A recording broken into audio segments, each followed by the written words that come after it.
Okay, so a considerable speck. Okay, so firstly, the title, considerable speck, is completely oxymoronic. It's an oxymoron. Something that's considerable and a speck. How does that work? So you can see that this poem is going to be dealing with some kind of significant insignificance, maybe talking about the significance of something that's insignificant or something like that. But yeah, that's just that. Okay, so language techniques. Okay, so at the end, in the last stanza, we have this repetition of mind. We have it 3 times. Perhaps this is a sort of comment on procrastination. You know, has he been focusing on the insignificant mite for so long that he should have been working? Or is he losing his mind? You know, has wandered. Okay, so we also have sort of an arrogant tone. You know, he says, with an intelligence I dealt. Kind of like what Yoda would say. Anyway, as if other living creatures are inferior. You know, it's like he's saying, you know, oh, it's intelligent. Is that showing some kind of egotism? It's like, as if it's surprising, you know, thus worth noting. And then we have this sort of comparison to God. You know, obviously he has this power and the size to kill the mite. And he has that power, and he's sort of comparing himself to some kind of god, and he likes that power. Perhaps he enjoys the whole struggle. It's like he talked about how it cowered down in desperation. And he's like fascinated by its panic, which is a bit sadistical. And unmistakably a living mite. It's like he's surprised, like, oh, it's a living mite. Perhaps he's showing some kind of self-absorbed kind of character, you know, selfishness. He's showing a lack of consideration towards others. Okay, so now imagery. This idea of colours. There's like no colour in the whole thing. He sees it all in black and white.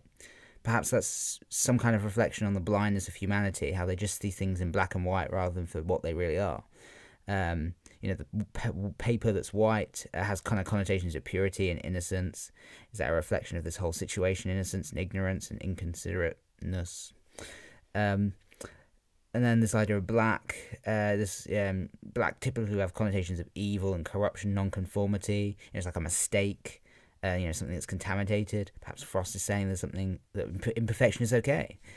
And then there's also this idea of black and white, racism, discrimination of minorities. Maybe there's something like that. I don't know. And then the specks. It says would have been beneath, showing some kind of superiority. You know, would have ignored it. And just showing this sort of stereotypical view of, you know, something beneath. About how things seeming significant can be important, which is obviously from the title. Arguably, we are all just specks on the earth. You know, there's always something bigger and more important, but isn't there importance in those little specks? Are we those little specks, you know, to, you know, the universe? Okay, so now the mite, it's called it has this sort of lack of identity, you know, the speaker's superior. Is Frost saying size doesn't matter, you know, it's still living and still wants to live. It's obviously panicking. You know, it's, you know, is it just as important as the speaker? You know, the feelings of the mite, you know, it's racing wildly. You know, it panics, it's like oppressed. You know, it didn't want to die. You know, he says, like, it didn't want to die. Now we have this intelligence, you know, cunning. He sees the danger and predicts it.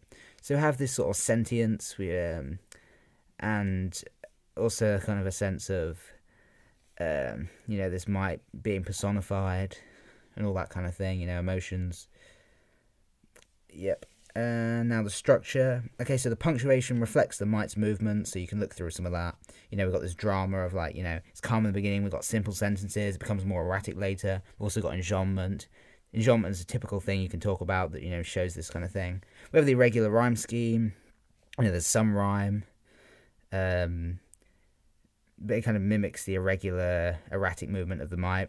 We also have this paragraph break, which kind of shows this change in view, like a look back and a reflection, realization, perhaps like an epiphany. You know, it's this reflection at the end at personal flaws, and there's this arrogance. You know, he feels really godlike, and he's praising himself for his actions. You know,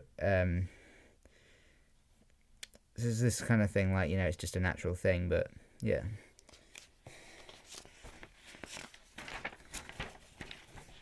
Okay, so kind of little interpretations we can talk about.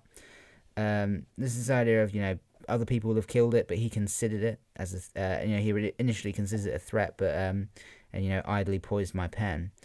But he obviously doesn't. Perhaps this is something that Frost is saying about how people mindlessly act before they think. And saying maybe evil is instinctive, prejudice. Or is he sort of subverting the stereotype of passive, mindless evil, perhaps suggesting there is hope for humanity? Okay, what does the might represent? It could be corruption. It could be this bad thing. It could be the oppressed, the minority, or it could just be, a symbol of insignificance, and then showing that there is some kind of significance. Yeah. What's he saying about society? Is it corrupt, constrained and repressed? The helpless are victimized. Is he saying something about oppression?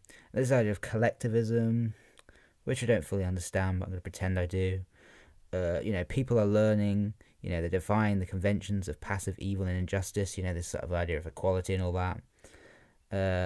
Or is the narrative voice just an isolated case, and is it just like that? There's also this idea of procrastination, but I talked about that at the very beginning. So, considerable speck. Yeah.